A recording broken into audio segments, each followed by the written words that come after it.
নদীর পাড়ের এক আম গাছে এক বান্দর থাকতো, আর ওই নদীতেই বিশাল এক কুমির থাকতো। ওই বান্দর আর কুমিরের মধ্যে ছিল গভীর বন্ধুত্ব। প্রতিদিন গাছ থেকে আম পেড়ে বান্দর ওই কুমিরকে খাওয়াতো। একদিন আম নিয়ে কুমিরটা তার স্ত্রীর কাছে গিয়ে বলল, এই আমটা আমার বন্ধু আমাকে দিয়েছে, খাইয়া দেখো, জনমের মতো মিষ্টি। এই রকমের মিষ্টি আম প্রতিদিন আমার বান্দর বন্ধু আমাকে খাওয়ায়। কুমিরের কথা মতো তার স্ত্রী আমটা খেয়ে দেখে সত্যিই তো প্রচন্ড পরিমাণে মিষ্টি। তখন সেই কুমিরের বউ বলে উঠল, যদি এই আমটাই এত মিষ্টি হয়ে থাকে, তাহলে তোমার যেই বান্দর বন্ধু নিয়মিত এই আম খায়, না জানি তার কলিজাটা কত মিষ্টি। আমি কিছুই বুঝি না, যে কোনো মূল্যেই হোক আমাকে ওই বান্দরের কলিজাটা তুমি এনে দিবা। বউয়ের এই কথা শুনে পরের দিন কুমিরটা বান্দরের কাছে যেয়ে বলল, ভাই বান্দর, তোমার ভাবি তোমাকে দাওয়াত দিয়েছে।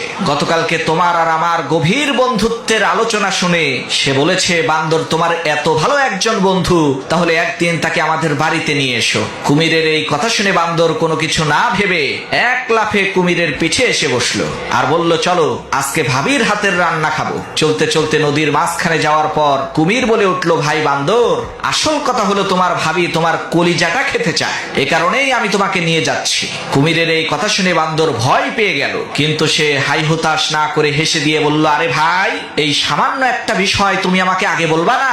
আমি তো আমার কলিজাটা আম গাছেই রেখে এসেছি, তুমি আগে বললেই তো সাথে করে নিয়ে আসতাম। তাহলে এখন চলো কলিজাটা আগে আম গাছ থেকে নিয়ে আসি। বান্দরের কথা শুনে যখনই কুমিরটা আবার ওই নদীর পাড়ের আম গাছের কাছে এসেছে, তখন সেই বান্দর এক লাফে আম গাছে উঠে বলল, আরে বেটা ধোঁকাবাজ, যা এখান থেকে।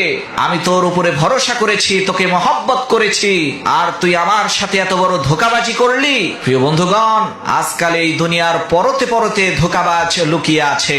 আপনি সবাইকে যখন বিশ্বাস করবেন, সবাইকে যখন ভালোবাসবেন, তখন অবশ্যই কিন্তু আপনি ধোঁকাবাজের খপ্পরে পড়বেন।